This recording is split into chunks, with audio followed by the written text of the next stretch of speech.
स्वागत आहे तुमचं आपल्या नॉलेज बुक या यूट्यूब चॅनलवर। आपण सुरू केलेले अतिसंभाव्य प्रश्नसंच पोलीस भरती सराव प्रश्नपत्रिका भाग 8 ठीक आहे। आणि याच्यामधला हा पहिला प्रश्न बघा, कायमधारा पद्धत कोणी सुरू केली आणि आपल्याला ऑप्शन दिलेले आहेत Lord Dalhousie, Lord Ripon, Lord Cornwallis आणि चौथा ऑप्शन आहे लॉर्ड कर्झन ठीक आहे। तर या प्रश्नाचं योग्य उत्तर ते म्हणजे ऑप्शन क्रमांक 3 लॉर्ड कॉर्नवॉलिस ठीक आहे, यांनी कायमधारा ही पद्धत सुरू केली ठीक आहे। यानंतर बघा प्रश्न क्रमांक 2, तैनाती फौजेची पद्धत कोणी सुरू केली आणि आपल्याला ऑप्शन दिलेले आहेत बघा, Lord Dalhousie, Lord Clive, Lord Wellesley आणि लॉर्ड पेन्स्टिंग ठीक आहे। तर या प्रश्नाचं योग्य उत्तर ते म्हणजे ऑप्शन क्रमांक 3 लॉर्ड वेलेस्ली यांनी तैनाती फौजेची पद्धत सुरू केली ठीक आहे। यानंतर बघा प्रश्न क्रमांक 3, खालीलपैकी भारताचा प्रथम व्हाईसरॉय कोण होता ठीक आहे। आणि ऑप्शन दिलेले आहेत बघा, Lord Canning, Lord Hastings, Lord Mayo आणि लॉर्ड डलहौसी। या प्रश्नाचं योग्य उत्तर ते म्हणजे ऑप्शन क्रमांक 1 लॉर्ड कॅनिंग हा भारताचा प्रथम व्हाईसरॉय होता ठीक आहे। यानंतर बघा प्रश्न क्रमांक 4, भारतात कोणाच्या काळात रेल्वेची सुरुवात झाली ठीक आहे। आणि ऑप्शन दिलेले आहेत Lord Dalhousie, Lord Curzon, Lord Mountbatten आणि लॉर्ड ॲटली ठीक आहे। तर बघा या प्रश्नाचं योग्य उत्तर ते म्हणजे ऑप्शन क्रमांक 1 लॉर्ड डलहौसी यांच्या काळात रेल्वेची सुरुवात झाली ठीक आहे। त्यानंतर बघा प्रश्न क्रमांक 5, 1857च्या उठावाची सुरुवात कुठे झाली आणि आपल्याला ऑप्शन दिलेले आहेत कानपूर, मिरज, झाशी आणि आराहा। तर 1857ची जी सुरुवात आहे ती मिरज या ठिकाणी सुरू झाली ठीक आहे। 1857ची उठावाची सुरुवात ठीक आहे मिरज या ठिकाणी झाली बघा। तर मंगल पांडे यांनी मेजर आहे की नाही ते त्यांच्यावर गोळ्या झाडल्या, त्या अधिकाऱ्यावर गोळ्या झाडलेल्या आणि त्या तिथूनच 1857ची सुरुवात झाली होती ठीक आहे। त्यानंतर बघा प्रश्न क्रमांक 6, 1857ची भारतीय स्वातंत्र्य समर हा ग्रंथ कोणी लिहिला आणि आपल्याला ऑप्शन दिलेले आहेत बघा, ग बा सरदार, लोकमान्य टिळक, स्वाविदा सावरकर, न्या म गो रानडे ठीक आहे। तर या प्रश्नाचं योग्य उत्तर ते म्हणजे ऑप्शन क्रमांक 3 स्वावी सावरकर ठीक आहे। त्यानंतर बघा प्रश्न क्रमांक 7, मराठी भाषेचे पहिले साप्ताहिक कोणते आणि ऑप्शन दिले दर्पण, ज्ञानप्रकाश, दिग्दर्शन आणि शतपत्रे ठीक आहे। तर या प्रश्नाचं योग्य उत्तर ते म्हणजे ऑप्शन क्रमांक 1 दर्पण हे मराठी भाषेतील पहिले साप्ताहिक होते ठीक आहे। त्यानंतर बघा प्रश्न क्रमांक 8, डिस्कवरी ऑफ इंडिया या ग्रंथाचे लेखक कोण? पंडित जवाहरलाल नेहरू, सरोजिनी नायडू, इंदिरा गांधी आणि एस राधाकृष्णन ठीक आहे। तर डिस्कवरी ऑफ इंडिया या ग्रंथाचे लेखक पंडित जवाहरलाल नेहरू हे आहेत ठीक आहे, ऑप्शन क्रमांक 1। त्यानंतर बघा प्रश्न क्रमांक 9, मराठी भाषेत पहिले वृत्तपत्र कोणते आणि आपल्याला ऑप्शन दिले प्रभाकर, दीनबंधू, दर्पण आणि सुधारक ठीक आहे। तर मराठी भाषेतले पहिले वृत्तपत्र ते म्हणजे दर्पण हे होते ठीक आहे, ऑप्शन क्रमांक 3। त्यानंतर बघा प्रश्न क्रमांक 10, लोकमान्य टिळक यांनी कोणती वृत्तपत्रे सुरू केली आणि आपल्याला ऑप्शन दिलेले आहेत यंग इंडिया, केसरी, युवांतर आणि सुधारक। तर लोकमान्य टिळक यांनी केसरी हे वृत्तपत्र सुरू केले होते ठीक आहे। प्रश्नाचं उत्तर आहे ऑप्शन क्रमांक 2 ठीक आहे। त्यानंतर बघा समोरचा प्रश्न क्रमांक 11, दर्पणकार असे कोणास म्हणतात आणि आपल्याला ऑप्शन दिले आहेत लोकमान्य टिळक, दादाभाई नौरोजी, गोपाळ आगरकर आणि बाळशास्त्री जांभेकर।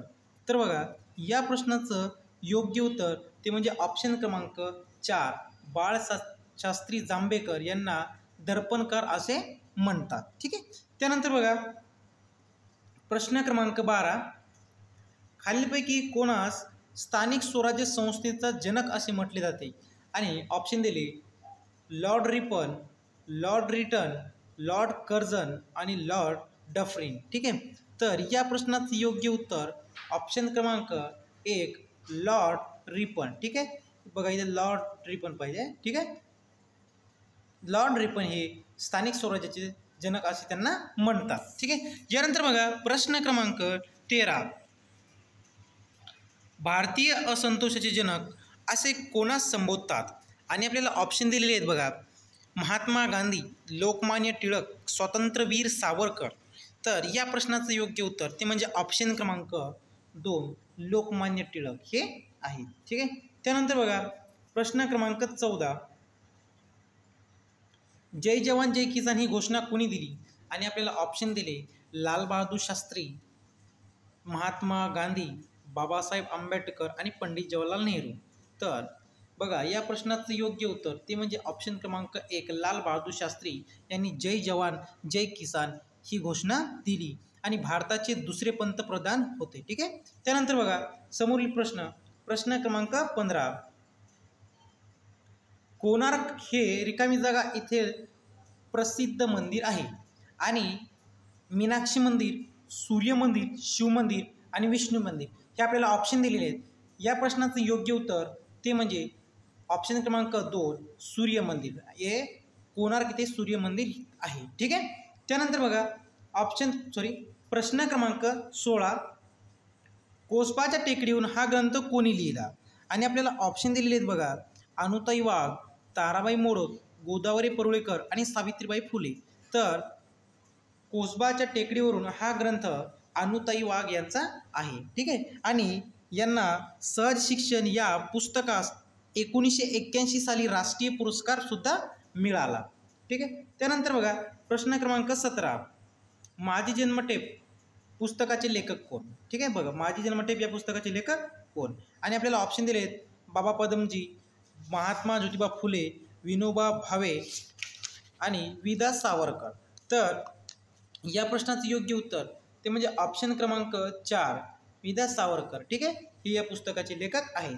त्यांनी हे पुस्तक कधी लिहिलं होतं? तर त्यांना ज्यावेळेस कोर्टानं 50 वर्षाची जन्मठेपची शिक्षा ठरवली होती त्यावेळेस त्यांनी तुरुंगामध्ये हे माझी जन्मठेप हे पुस्तक लिहिले. ठीक आहे, यानंतर बघा प्रश्न क्रमांक 18, सरदार वल्लभभाई पटेल त्यांनी कोणता सत्याग्रह केला? आणि आपल्याला ऑप्शन दिले झेंडा सत्याग्रह, खेडा सत्याग्रह, बारडोलीचा सत्याग्रह आणि मिठाचा सत्याग्रह. तर या प्रश्नाचं योग्य उत्तर ते म्हणजे ऑप्शन क्रमांक 3 बारडोलीचा सत्याग्रह त्यांनी केला होता. ठीक आहे, बघा तर बारडोली सत्याग्रह कशासाठी प्रसिद्ध होता? तर बघा गुजरातमधील जे बारडोली परिसरात दुष्काळात सरकारने शेतकऱ्याचा सारा कमी न करता 25% वाढवला होता आणि यामुळे काय झालं, सरदार वल्लभभाई पटेल यांनी 1927 साली बारडोली येथे साराबंदी चळवळ उभारली आणि या घटनेमुळे जनता त्यांना सरदार पटेल या नावाने ओळखू लागली आणि त्यांनी हे बारडोलीचा सत्याग्रह केला. ठीक आहे, यानंतर बघा प्रश्न क्रमांक 19. ठीक आहे, बघा चौदार तळ्याचा सत्याग्रह कोठे व केव्हा झाला? आणि आपल्याला ऑप्शन दिलेले आहेत बघा, 1920 माणगाव, 1927 महाड, 1920 महाड आणि 1927 माणगाव. ठीक आहे, तर या प्रश्नाचं योग्य उत्तर ते म्हणजे 1927 महाड. ठीक आहे, बघा 1927 महाड ऑप्शन क्रमांक 2. बघा तर डॉक्टर बाबासाहेब आंबेडकरांनी 20 मार्च 2017 रोजी रायगड जिल्ह्यातील महाड येथे चौदार तळे सत्याग्रह केला. ठीक आहे, बघा त्यानंतर बघा प्रश्न क्रमांक 20, होम रूल चळवळ ही खालीलपैकी कोणाशी संबंधित आहे? आणि आपल्याला ऑप्शन दिले ॲनी बेझंट, दादाभाई नौरोजी, महात्मा गांधी आणि गोपाल आगरकर. ठीक आहे, तर बघा या प्रश्नाचं योग्य उत्तर ते म्हणजे ऑप्शन क्रमांक 1 ॲनी बेझंट हे आहे. ठीक आहे, काय झालं होतं की आरिश विदुषी डॉक्टर बेझंट यांनी 1915 साली प्रांतातील अड्यार येथे होम रूल लिंगाची स्थापना केली. ठीक आहे, त्यानंतर बघा प्रश्न क्रमांक 21, बिहारमधील चंपारण येथील सत्याग्रह कोणत्या पिकाशी निगडीत होता? आणि ऑप्शन दिलेले आहेत भात, ताग, नीळ आणि ऊस. ठीक आहे, तर या प्रश्नाचं योग्य उत्तर ते म्हणजे ऑप्शन क्रमांक 2 ताग या पिकाशी निगडीत होता. त्यानंतर बघा प्रश्न क्रमांक 22, चोराचोरी घटनेने हे आंदोलन संपुष्टात आणले. ठीक आहे. आणि ऑप्शन दिले रलोट विरोधी सत्याग्रह, छोडो भारत, असहकार आणि सविनय कायदेभंग. तर या प्रश्नाचं योग्य उत्तर ते म्हणजे ऑप्शन क्रमांक 3 असहकार.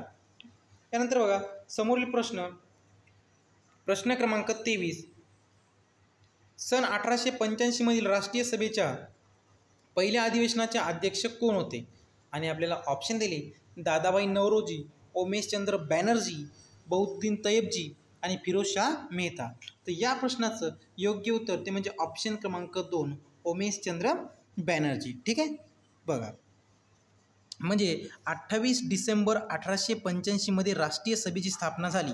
त्यावेळेस हे पहिले अधिवेशन मुंबई येथे भरण्यात आले. ठीक आहे. आणि त्या अधिवेशनाचे अध्यक्ष हे उमेशचंद्र बॅनर्जी होते.